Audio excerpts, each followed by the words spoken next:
Now into the meat. How do you acquire customers profitably at this stage of the business? On paid ads, the rich get richer. Understanding that efficiency increases as spend increases is a really important concept to wrap your head around, particularly in this stage of the business. You don't need to understand the intricate details of what I'm about to tell you. You don't need to be able to relay this to your partner when you go home, but you do need to fundamentally understand the concept at a high level, because the concept is what's important, what's really important, and what holds back so many businesses. The concept here, and I made multiple YouTube videos on this on the Blue Sense digital YouTube channel if you want to check them out. One of them is called the 3 phases of e-commerce, which goes through the 3 different phases of business growth. And then the second one was something else. I don't know. It'll be in the recommended under it. There's a common misconception that as you scale spend within digital, efficiency erodes. Not true. And the reason why that misconception occurs is because of traditional media. If you go and launch into a newspaper and you are the perfect marketer, you're the perfect media buyer, you know exactly what you're doing, there's no human element of improvement from serving that first ad, you will be at maximum efficiency. The reason for that is that you'll go and place in, let's say you sell boots, you'll go and place in a country magazine where your target demographic directly overlaps with the product that you're selling. Cool. Now you want to scale. You have to scale through going into broader and broader and broader and broader magazines, which have less overlap with your target demographic. Hopefully, they're still going to yield results, but they're going to be nowhere near as efficient in terms of money spent for money back as the country magazine was, because it was so specific and niche down and the targeting was so spot on.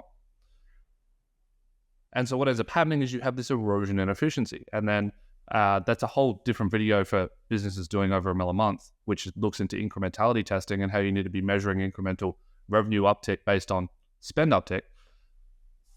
But the caveat here is that that's not how digital works. How digital works is that at the start, you actually launch with your lowest efficiency. If you launch a new digital campaign on Facebook or Google, and you are the best media buyer in the world, you're the best performance marketer, you know how to position the product, you know all of these things, your efficiency is still going to be the worst that it will ever be. And the reason for that is because every single campaign within Google and Facebook has a machine learning element that's guiding the target. And the machine learning element is based on conversion data over the course of the last 30 to 90 days within the account, more particularly within the actual individual campaign. And so when you have no conversion data, your modeling is terrible. The campaign does not know who to prioritize. But then as you start to get conversion data, it gets better. And then as you get more conversion data, it gets better. And then as you have hundreds, thousands, tens of thousands of conversions a month, the modeling becomes really, really, really good. And that's why the rich get richer. As you spend more on these platforms, the targeting gets better because the conversion data sets get better because they get bigger. And so in the early days, what a lot of businesses will do is they'll launch with $2,000-$3,000 a month in advertising spend. They'll be at a 4 ROAS, which might be around about break even, maybe a little bit profitable for them. And then they'll never up the spend because the logic is we won't up spend until we see the ROAS that we're after, which is a 6. And there's a fundamental flaw in that thinking because of a misunderstanding as to the way that these platforms operate, which is that you will see better efficiency if you increase spend. It seems counterintuitive, but it is how it works. And the reason why business owners don't understand this is because they're misconstruing their current position within business growth to their friends or people that they see who see an erosion as they spend more because they're a $10 million business. But guess what? You're not. You're only doing $20, $30, $40, $50,000 a month in revenue. And so to scale, you need to spend more. You will get better efficiency because you'll have more conversions tracked. Now, there is a huge caveat to everything that I just said in 2 particular instances. Number 1, if you're putting spend into the wrong campaigns, obviously it won't work, right? And this is why I'm actually going to touch on our SOPs and how to actually set these campaigns up exactly so that you don't do that. Because I don't want people listening to this and hearing me say, yeah, you need to double budgets and you'll see double efficiency, and you double budgets and you don't see it. Because I actually have a case study that we'll touch on later, which that was exactly the case. Their old agency was trying to double budgets. It wasn't working. We came in and we went, okay, you're just spending on retargeting. Let's get rid of that. Just spend on cold targeting. And then it worked. Caveat number one. Caveat number two is you'll see some brands. We have a bunch of brands under management right now that we're partnered and we work with, which spend $3,000, $4,000, $5,000 a month, and they have a 15 ROAS. And so you look at them and you go, well, it's possible for them. Why isn't it possible for us? And there's multiple reasons as to why they're at a 15 ROAS. The main one usually is that they're not a startup that's relying on paid ads as their core primary customer acquisition channel. They started as a store down the road, and then they got to about $2 million a year in turnover in that store. And about 6 years went past, and then e-commerce started to appear. They decided to tell someone in store, hey, make a Shopify store and see if we can start shipping products. They made a store. They started doing a few $1,000s in revenue. An agency approached them. They started spending a couple $1,000s on ads. 15 ROAS. Crazy. How were they at a 15 ROAS? Because everyone already knew about them. It's all brand search and retargeting. This is not new customer acquisition. And this is the fundamental pillar of this part of the podcast, which I really want to stress, is I'm going to show you how to acquire customers, not how to get a good ROAS. And there is a clear delineation here that most small business owners need to understand. ROAS does not equal new customers. It doesn't. And that's one of the fundamental issues with the reporting within agency side for most agencies, is that I can double your ROAS overnight. Easy. Super easy. I just take money out of cold targeting and put it in retargeting. And then you go, oh, well, we'd be able to see that. That'd be obvious, right? We'd look into the ad account and we'd see cold targeting spend is down, retargeting is up. I know what these guys are doing. I'm not that dumb. They can't put this facade in front of me. That's not what we would do. We would just take some exclusions out of cold targeting. We would just increase budgets on PMAX.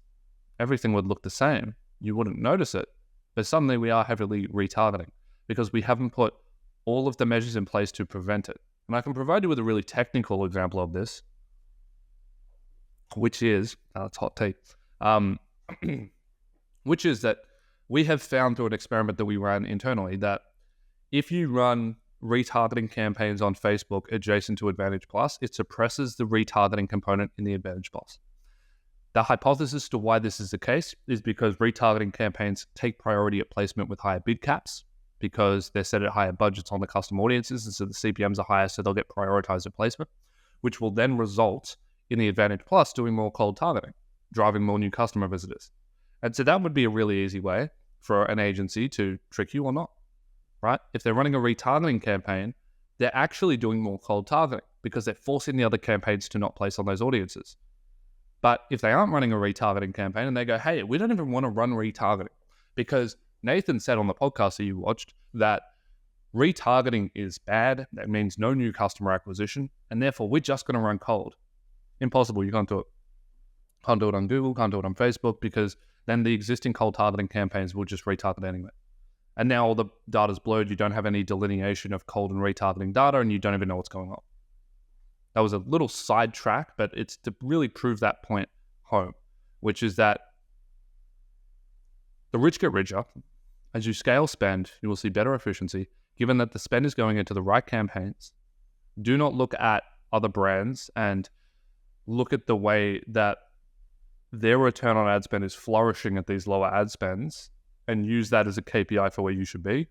It's completely subjective based on hundreds of different components. Return on ad spend does not give you a good understanding of the actual new customer acquisition being driven through these channels. Diversifying channels isn't a great option, but you need a bit of it. What do I mean by that? Omni-channel presence. I see this getting pushed quite a bit by any really traditional media company that's getting into programmatic, which is that you're going to have an omni-channel presence. You're going to be everywhere.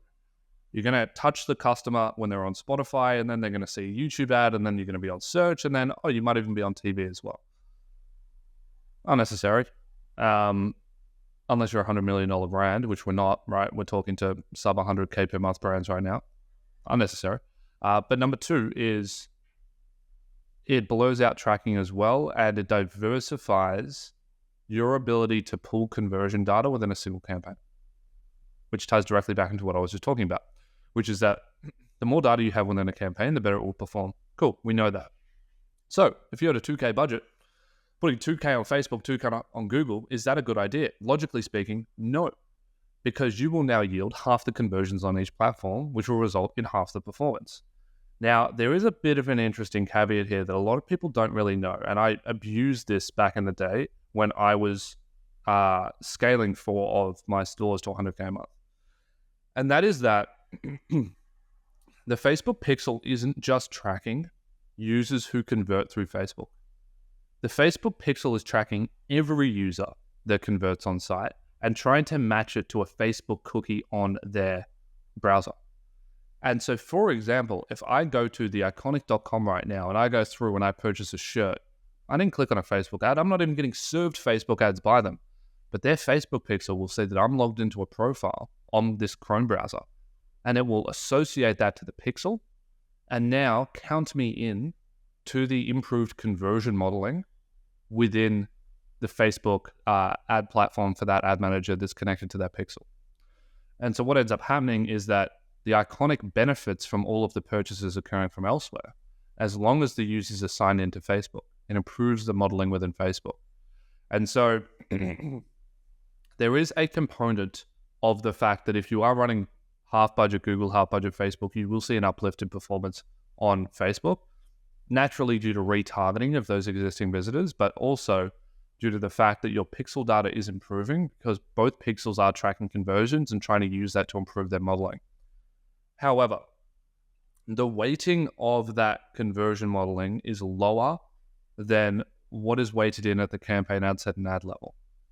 And we have a video on this on the BlueSense YouTube channel, which is called The Layers of Machine Learning in Google Ads. The exact same thing applies to Facebook, which is that there are machine learning models at the campaign account, ad set, and ad level, and they are all providing a weighting into auction live to determine whether we should place an offer on an individual user based on the psychographic data points of that user.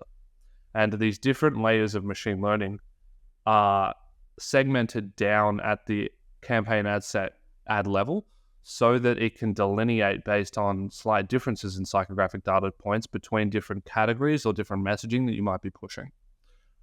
For example, if I sell men's and women's clothing and I run a Facebook campaign for men, which has men assets in it, but I don't make any delineation and targeting, and then I launch one that has women-based creative, the campaigns need to know how to optimize individually.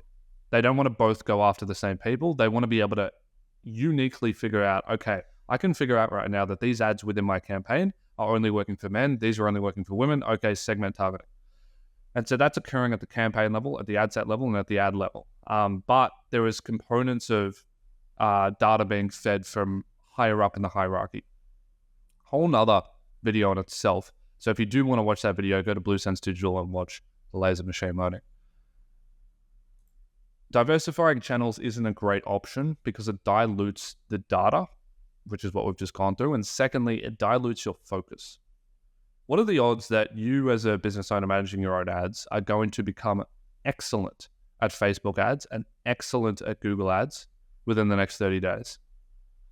I would say it's not zero, but it's close to zero. What are the odds that you become excellent at just Google ads?